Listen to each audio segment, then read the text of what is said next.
एक छोटे से गांव में जहां खेतों की सरसब्जी और नदियों की लहरों की आवाज़ ही जिंदगी का सहारा थी।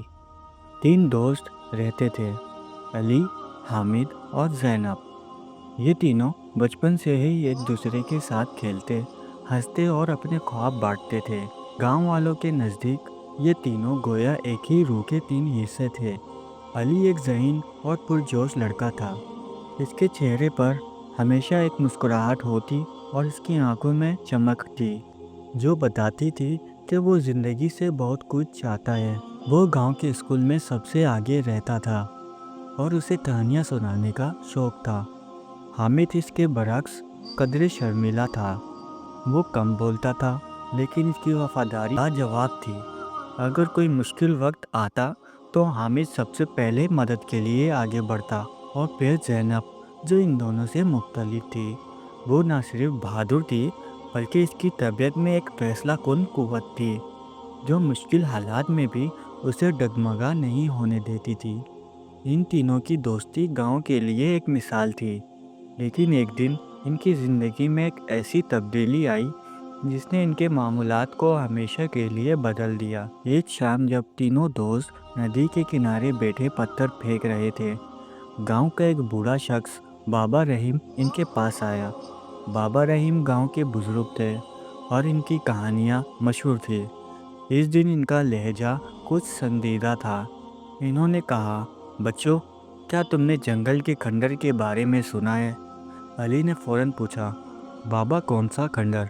हम तो जंगल में कई बार गए, हमें तो कुछ खास नहीं मिला। बाबा रहीम ने गहरी सांस ली और बोले, वो खंडर जो जंगल के गहरे हिस्से में छुपा है। कहते हैं कि वहाँ एक खजाना दफन है जो हमारे गांव के अजदाद ने छोड़ा था, लेकिन इस तक पहुँचना आसान नहीं। इसे पाने के लिए हिम्मत, अकल और दोस्ती की ज़रूरत है। ज़ैनब की आंखों में चमक आ गई।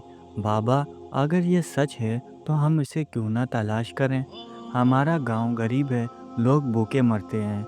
अगर ये खजाना मिल गया तो सबकी ज़िंदगी बदल सकती है। हामिद ने हिचकिचाते हुए कहा, लेकिन अगर ये सिर्फ अफवाह हुई तो? और जंगल खतरनाक भी है। अली ने हंसते हुए हामिद के कांधे पर हाथ रखा। अरे बुज़दिल, हम तीनों साथ होंगे तो कौन सा खतरा हमें रोक सकता है? बाबा रहीम मुस्कुराए और चले गए, लेकिन इनके अल्फाज तीनों के दिलों में घर कर गए। इस रात इन्होंने फैसला किया कि वो खजाने की तलाश में जाएंगे। अगले दिन सुबह सवेरे तीनों ने अपने थैलों में कुछ खाना पानी और ज़रूरी सामान डाला और जंगल की तरफ निकल पड़े।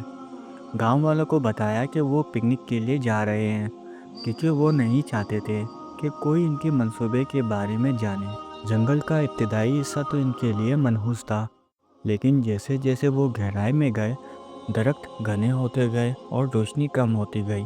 परिंदों की आवाज़ें अजीब सी लगने लगी और हवा में एक सर्दी थी जो इनके जिस्मों में सरियत कर रही थी।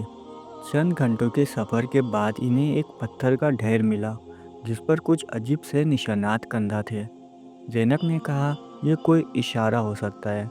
अली ने निशानात को गौर से देखा और बोला, ये एक नक्शा लगता है।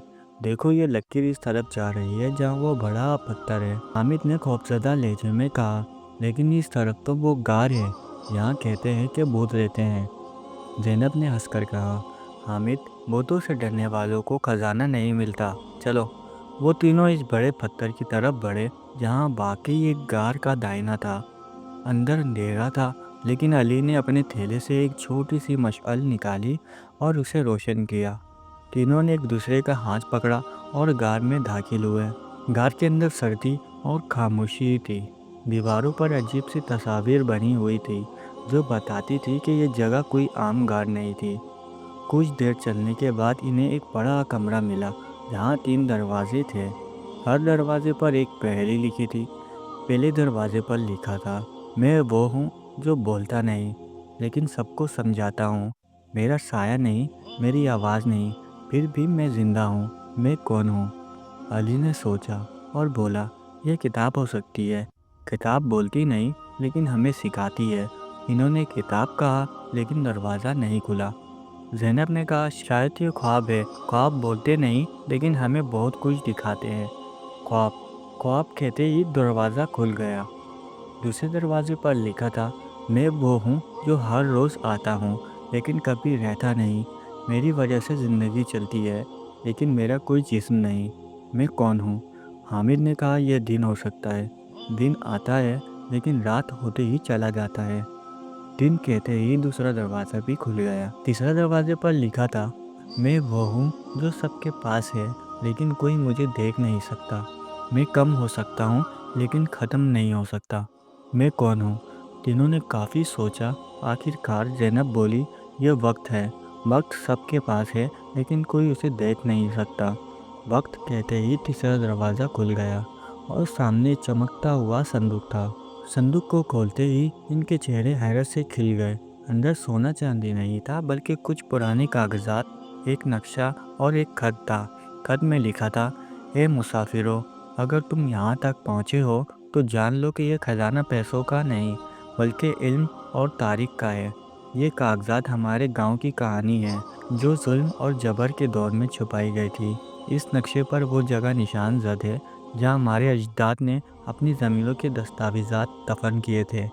اسے تلاش کرو اور گاؤں کو اس کا حق واپس دو۔ تینوں خاموش ہو گئے۔ علی نے کہا، ہم سمجھے کہ ہم امیر ہو جائیں گے لیکن یہ اس سے بڑی چیز ہے۔ زینب نے کہا، ہمیں یہ گاؤں والوں کو بتانا ہوگا، یہ ان سب کا حق ہے۔ حامد نے مسکرا کر کہا، اور میں سوچ رہا تھا کہ بتوں سے بچ گیا، بس کافی ہے۔ وہ تینوں واپس گاؤں آئے اور گاؤں والوں کو اکٹھا کیا۔ علی نے خط پڑھ کر سنایا اور نقشہ دکھایا۔ گاؤں والوں نے مل کر اس جگہ کی کھدائی کی جہاں دستاویزات دفن تھے۔ وہاں سے زمینوں کی اصلی کاغذات ملے جو برسوں پہلے زمینداروں نے چھین لیے تھے۔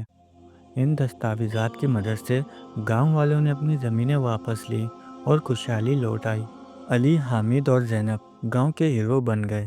ان کی دوستی پہلے سے بھی مضبوط ہوئی کیونکہ انہوں نے ثابت کر دیا تھا کہ سچا خزانہ پیسہ نہیں بلکہ علم، ہمت اور ایک دوسرے پر بھروسہ ہے۔